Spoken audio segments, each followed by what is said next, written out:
They're always so Rick polite. Allen has a couple. Now the meeting is being recorded, so Rick Allen has a few. He's going on kind of a little bit of an East Coast tour, I guess you could say. Rick is coming to the Wentworth Gallery at the Hard Rock Hotel and Casino in Atlantic City. That's Saturday, July 10th. The next day, July 11th, Sunday, he'll be at the Wentworth Gallery at the King of Prussia Mall, which is right outside of Philadelphia, and it's one of the biggest malls in the country. So Rick, people know you obviously as the drummer from Def Leppard, which is a great thing to be known for, but also for several years, you're also making a name for yourself as a visual artist. So we'll get a little bit into your background with that, but just to start off with those two events, if people come out to either of those galleries, to see what you've been up to, what will they see? Well, obviously, they're going to see my art for sure. But the thing that I really love about the art shows is that I get to meet people in a completely different way to, say, a meet and greet at a Def Leppard show, which is, small talk and shake hands and photographs and this, that, and the other. Whereas when I do the art shows, I've gotten to know some really cool people, over the years. And, I want to know what people feel when they see my art, and we can discuss that. And it's not like, people are cut off, or, there's this short period of time, to get to meet me. So initially I thought, oh, this is great. All I have to do is show the art, and then I can hide behind the art, just like I hide behind the drum kit. But it wasn't that way at all. It's actually a really nice way for me to meet people, and for me to get to know people in a different way, and them to get to know me. So it's been a huge blessing, doing the art shows. If people check out your website, rickallen.com, it shows the diversity of the type of art you do, which we can't get into all of it. It's all really, really beautiful and different. But one thing I wanted to talk about is something newer, which you're calling the Legend series, and it features three, as the name says, legendary musicians. So explain that a little bit. Well, these are all people that inspired me growing up, and I probably wouldn't be doing what I'm doing had I not experienced all the people that I paint. My first Legend series that I did was actually Steve Clark. For those of the, for those people that don't know, Steve was, one of the original members of Def Leppard. Anyway, I did the piece, and then I took a picture of it and sent it to my mother, who keeps in touch with Beryl, Steve's mother, and apparently she loved it. She thought, I think her first comment was something like, well, he really captured Steve's essence. And that to me was enough for me to be inspired to continue doing, the Legend series. So this last lot have been Johnny Cash, the original bad boy. I mean, he's just an enigma. I mean, in terms, he's so talented, and then of course Kurt Cobain, he kind of turned the entire music industry on its head. Very similar to the feeling I got when I experienced punk music for the first time. And I went to London. I was seeing what was going on Carnaby Street, and the way that they dressed, and the piercings, and it was so cool. And then of course, we all heard the very sad news about Eddie Van Halen passing. So in 1978, my friend, he calls me. He says, he lived just up the street. He said, you got to come and listen to this record, So I went up there, and as a kid, hearing Eruption for the first time was a complete game changer. I'd never heard anybody play guitar like that, and I'd never heard a band like that. Fast forward 2 months, they were coming through town with Black Sabbath. They were opening for Black Sabbath. They owned that show. Black Sabbath, you could see that the wheels were coming off. You know, you could tell it. It just wasn't. It wasn't what it was. You know, I saw them, you know, many times, and this show was different. Van Halen they owned it. Fast forward to 1991, I moved to the States, and my neighbor happened to be Steve Lukather from Toto, and he called me. We got to know each other really well, and he called me and he said, "We're having a get together tonight. I'd love for you to come. I want to introduce you to a really good friend of mine, Eddie Van Halen." And I said, "Oh, I'd love to." But, you know, when I got there, I was so starstruck, you know, it was, but he was super nice and unassuming. You wouldn't in a million years guess what he did for a living, you know, and that between Jimi Hendrix and Eddie Van Halen, they changed guitar playing forever and the way that people are inspired by, you know, guitar players. So it was a huge honor for me to have met him. And what better way to pay sort of homage to Eddie Van Halen than to paint him? And, you know, I really felt for recently, like maybe 3 months ago, I started following his son on Instagram. And I just really felt for his family, and I felt for all the people that loved him, all his friends. And I wasn't that close to him. He knew who I was, and we had a mutual respect. I could tell when I met him, you know. It was a fantastic way for me to just pay homage to him and his fans, and in particular his family, and more specifically his son. I mean, to lose your father, you know, such a young age. So yes, Van Halen, huge fan, and I think that's one of the ones that I'm most proud of.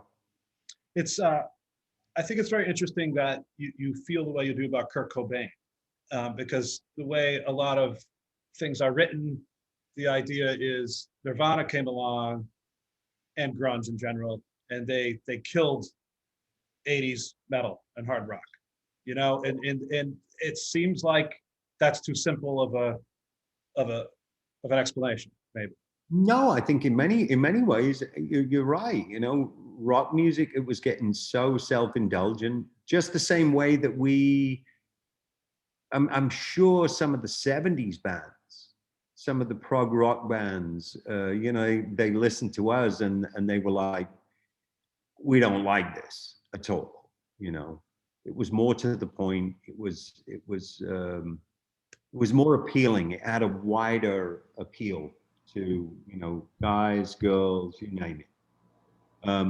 Yeah, so we just went back to basics. We made a record called Slang, Right.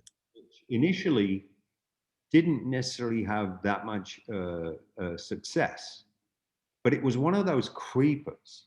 It was a record that people started to warm to, and I think that's how Def Leppard really sound. You know, when you take away all the layered sort of vocals and you get back to basics. So that was our response to it, and in a way, I'm glad we made that record. And thanks to Kurt Cobain, we wouldn't have made that record, right? You know. So I think it was a full stop, a period at the end of a chapter, and I think everybody responded, and I think we responded in the right way. We just went back to basics. Right. Instead of trying to follow, I mean, some bands, you saw some like metal bands coming out wearing flannel, and you know it was obvious they were just trying to be the flavor of the day or whatever, you know. But I guess, you know, I totally get that, and for some people it was devastating. For us, it was actually a new chapter for us as well. So, you know, fair play to, you know, the whole Seattle movement. it's so sad that it was so self-destructive, Right. you know. That was the one thing that really left it sort of, you know, wanting more. Yeah, I think Eddie Vedder is the only frontman still alive from that world. Well, he came through it, you know, and to me, he sounds like a very, very intelligent person. And, you know, I'm glad he's still here. A lot of them didn't make it. And fortunately, we have their music. Unfortunately, we're probably not going to see them live anymore. Right. Yeah.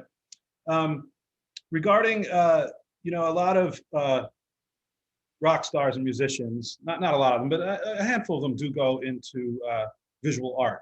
You know, Bob Dylan, Paul Stanley, Grace Slick, Ronnie Wood is doing a lot.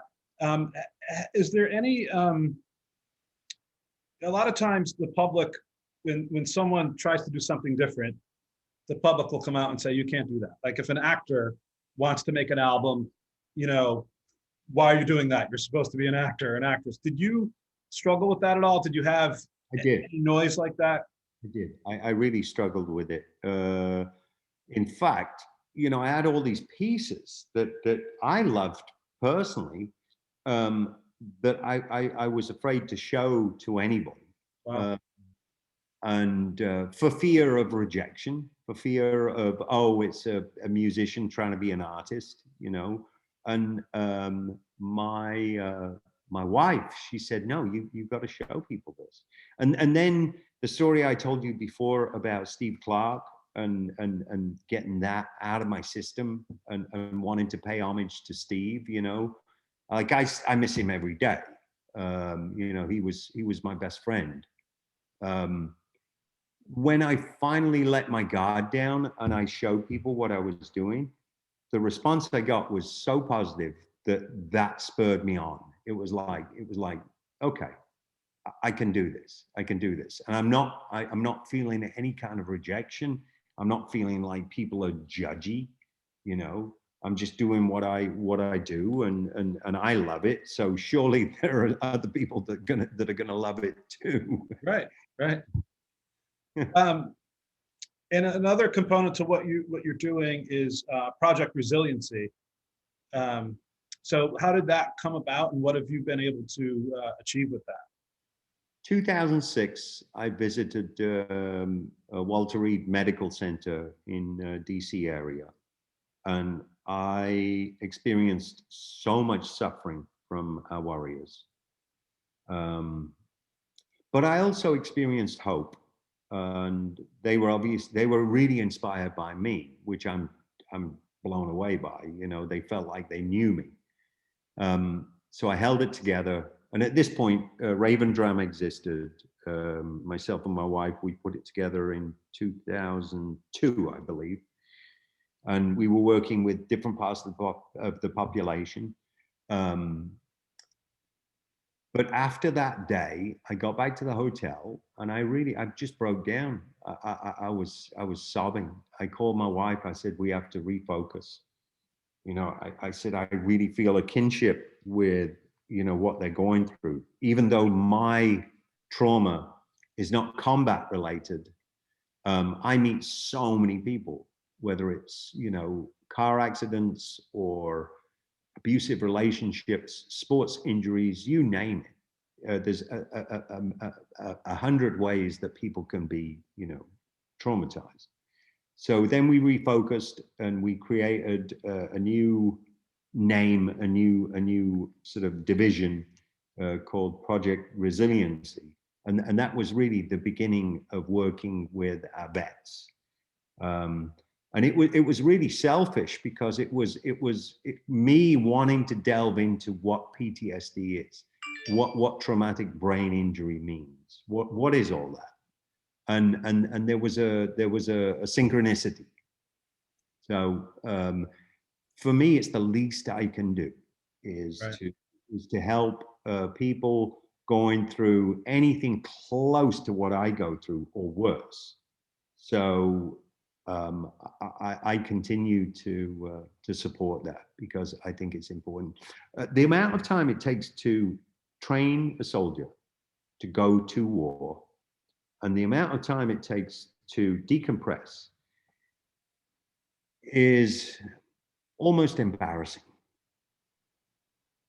So I wanted to get involved with independent organizations that could fill that void. How is, people talk about art as therapy, whether it's listening to music or drumming, or do you get a different kind of feeling from creating a piece of visual art than you do from maybe coming up with a great drum fill for a new Def Leppard song? That's a good question. The net result of music and art is it takes me to the same place in terms of being in the moment. I'm in my heart, and I'm doing something that just time just seems to disappear.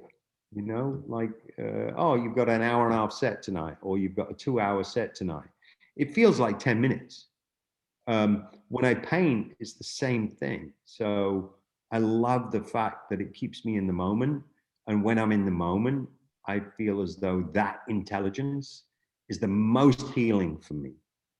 So that's kind of the reason for art. One thing that is different, obviously, is you're creating this in private and then sharing it. Whereas, for a concert, that's not private. You're out there in front of, thousands of people. What does it feel like even now, after been doing this for decades, when I don't know, when the lights go down, or when you're counting off the first song, like what does that feel like? Almost better than sex. But it's interesting. The energy, the exchange of energy between the band and the audience is different every night. So there are people out there that can say, I did this for the first time when I listened to this music, and all these different things, all these coming of age type of experiences. And I think that's what creates this different energy. It's like you play Pour Some Sugar on Me in a rehearsal room and you go like, yeah. But then you play in front of an audience and it takes on a completely different personality, like you're playing it for the first time. So that is the gift.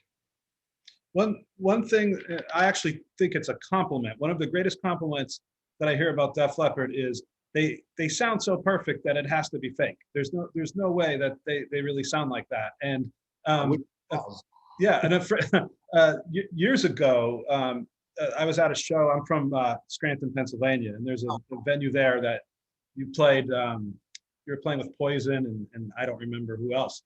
Maybe Cheap Trick, one of those summer shows. And a friend of mine was working for the venue, and he knew I was a fan of Def Leppard, and he came over and he said, come here. And he snuck me in for a little bit of sound check. And I remember you were doing 2 steps behind. I said, okay, if they're pulling any tricks here, I'm gonna figure this out. And there was no light show, there was no lasers. You guys were just dressed in, t-shirts and shorts. And when I heard those vocal harmonies, I said, this stuff is real. This is like Crosby, Stills, and Nash or something. Like this is. Well, they work hard on that stuff. And remember, we grew up, sort of in the 60s and 70s. So it was all old school. It was real, and the amount of work that the guys put into singing those vocal harmonies is nothing short of sometimes it's agonizing to listen to them. They warm up so much before the show. But as you suggest, it's real, and that's a rock show. That's a real rock show, So we pride ourselves in the work that we put in. From more so on the recording standpoint of things, a lot of rock bands they have kind of a loose, raw feel. I mean, the Stones kind of have that, I don't want to say sloppy, but that bar band feel, and even Zeppelin, kind of the way they go at it. But you guys, especially, you know, a lot of has been said about this, but like Hysteria is almost like you could go through that like scientifically and not find it sounds just now in 2021, it sounds like a perfect thing. Was there did the band, and I know Mutt Lang had a lot to do with it too, but Well, I think he was the key. I think he heard something in his head, and he wouldn't stop until he heard that in reality. So I think he pushed us in a very healthy way, to the point where, you know, now if I'm in a studio with anybody else, I'm probably not a very nice person to be around, because I hear all the timing, I hear all the tuning, just because I've been conditioned. right. But you're right. It's we wanted to bridge the gap between rock music and pop music, and I think that's what Hysteria did. And you know, so much of music, any style of music, is built kind of from the ground up, from the drums or the rhythm section in general. Did you? I mean, I'm just you know, you were a great rock drummer, but you know, Def Leppard was definitely up to Pyromania, a rock or a metal band, depending on who you asked, right? Sure. But and you'd be compared to Iron Maiden, not maybe Duran Duran or something, you know. And then for you to, you're coming off your life-changing injury and playing in this kind of new style. Was it what was that challenge like? Was it difficult? I mean, It was very difficult, but it changed everything, because what I would do is I would lay down like a simple drum track, or even at times I would lay down a drum machine and then wait until the song developed, and then go back and punctuate the song the way I heard it. And that was different. Instead of going in and having to memorize or imagine what the song was going to be, I could just go in and play over the song that was, or that it became, and that was a big game changer for me. I read pretty recently, Joe Elliott did an interview, I think it was in Cleveland, and he said there are new Def Leppard songs being worked on. Like what stage are these songs in right now? Well, I don't want to give away too much, but there's always new music. You know, we're always writing new songs, but I I'm quite confident that we can play new music to people in the very near future. And I think the next time it's the stadium tour with Motley Crue and Poison. That is that the next? Are those the next dates you guys have right now officially? Next summer? That's the next big thing. Other than I worked on a project with my wife called Big Love Benefit Concerts, and that was really looking at the ripple effect that went out into our industry, and the need for mental health care, and you know, just devastating. So we did a virtual concert and raised money for Sweet Relief, and that went out to industry professionals. Um, Now I'm actually doing stuff with a friend of mine that I've known for 31 years, a guy called DJ Ravi Drums, and we're doing electronic dance music, rock sort of mashups, and we played our first live concert recently last weekend in Tampa.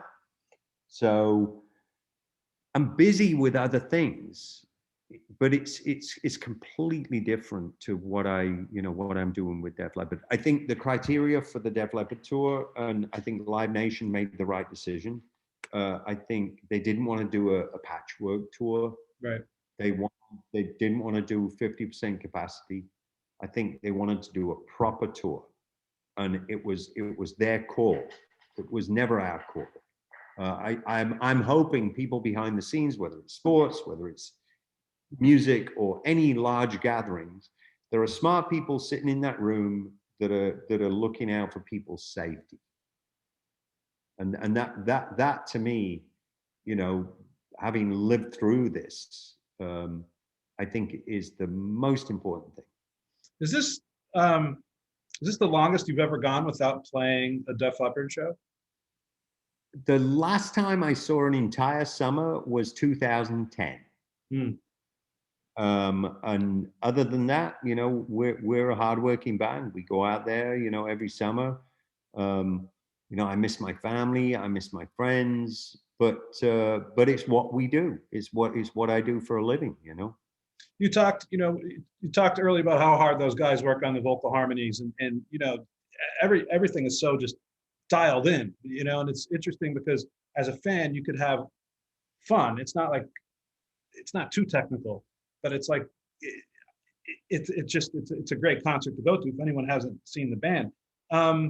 Do you still go out there, either yourself or all the guys, even though you've accomplished so much, you're in the Rock and Roll Hall of Fame, you've sold all these millions and millions of records, you still go out there that you feel like you need to prove something, or just to show that you are still, you're not an oldies act, you're not over the hill, you are still, a vital rock band?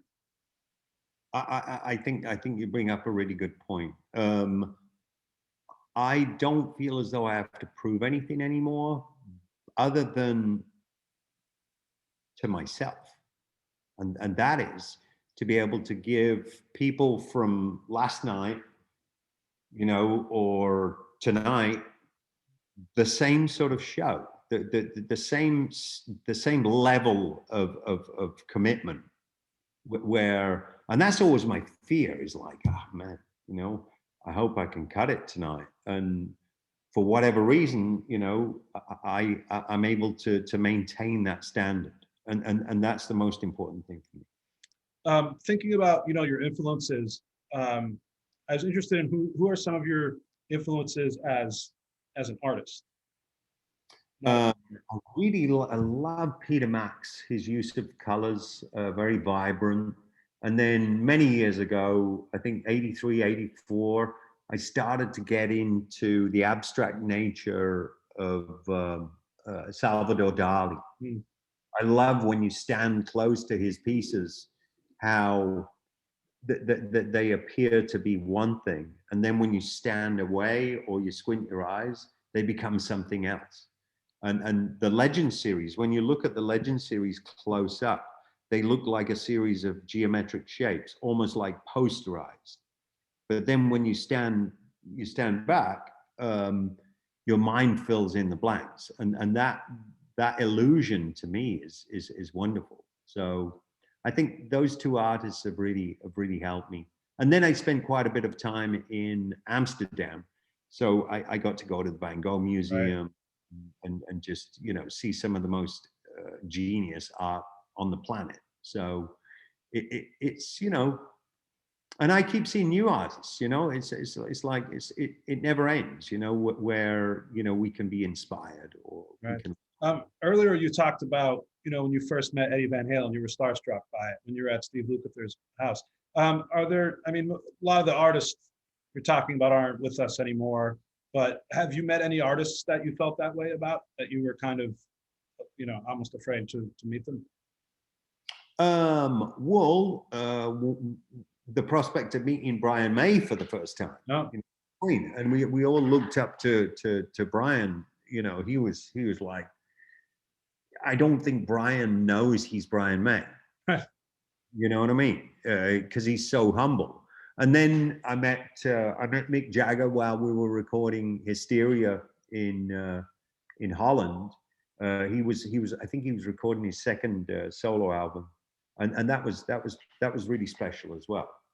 I met David Bowie. We were rehearsing in Ireland, and that was something that was really special. And the cool thing was,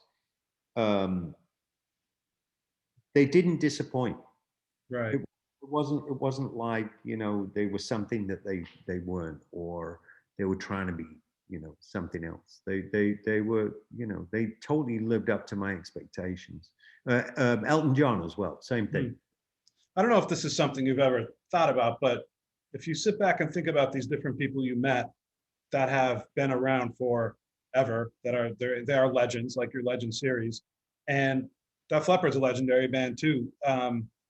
have you thought about, have you noticed anything in these people that they might have in common, something about them that not only makes them great, but makes them last for so long? I mean, the Stones are going for, I don't know, 60 years maybe. I think that they're accessible, and when you actually sit down one on one, there's something real. Mhm. And you know, I can't say this for everybody, but Def Leppard in particular, we're. I think the fact that we continue to write new music, I think that makes us really relevant. You know, it's not like we just want to rest on, you know, sort of, you know, this sort of, you know, this sort of legendary band with a handful of songs that everybody loves. I think it's fantastic that we keep pushing forward, pushing out, and writing new music, constantly trying to, you know, come up with something that's going to hit with people. Yeah, I think for me too, just as a fan, you mentioned there's a handful of songs that everyone knows. They're beyond the music industry. They're played in from strip clubs to football stadiums, you know. But to me, yeah, yeah. But to me, I think of, maybe just because I'm a fan and I listen differently, I think of Def Leppard as an album band. You know, like I think of Hysteria as you listen to it from the beginning to the end. And to me, what makes some of that album great is maybe Gods of War or Run Riot or something, you know? Or do you guys pride yourself on that? For sure. No, and that's one of the nice things about doing like the Vegas residencies, Right. is you're not trying to please everybody, because you know you're playing to people that are super fans. And it's fantastic to be able to dig into music that we haven't played, or just stuff that isn't very common. You know, when you see us sort of in the large sort of concert setting, an intimate room like that is a fantastic way for us to really just shine. Are there any songs that you haven't played in years, or maybe even ever, that, you know, if it was up to you, you would put it on the set list and say, we got to dust this one off and play it? I'd love to do Desert Song, and I wish we could play Work It Out more often, from the album Slang. Yeah, I think Def Leppard is one of the few bands that I think they have the super fans and the casual fans, where there's bands like Rush, where everyone that likes Rush is a super fan. I think there's nobody that likes just Tom Sawyer. You know, they wouldn't go to the concert. But I think if you go to Def Leppard, the person sitting next to you might know every song, the B-sides, and the other person might just know the hits. So you know, that's a unique world that you guys live in, I think. It is. It is. But you know, we try to, you know, introduce people to new music, or new old music, as it were. You know, and hopefully people, we're at a point now where we can just play whatever we want, and people are going to enjoy it for what it is.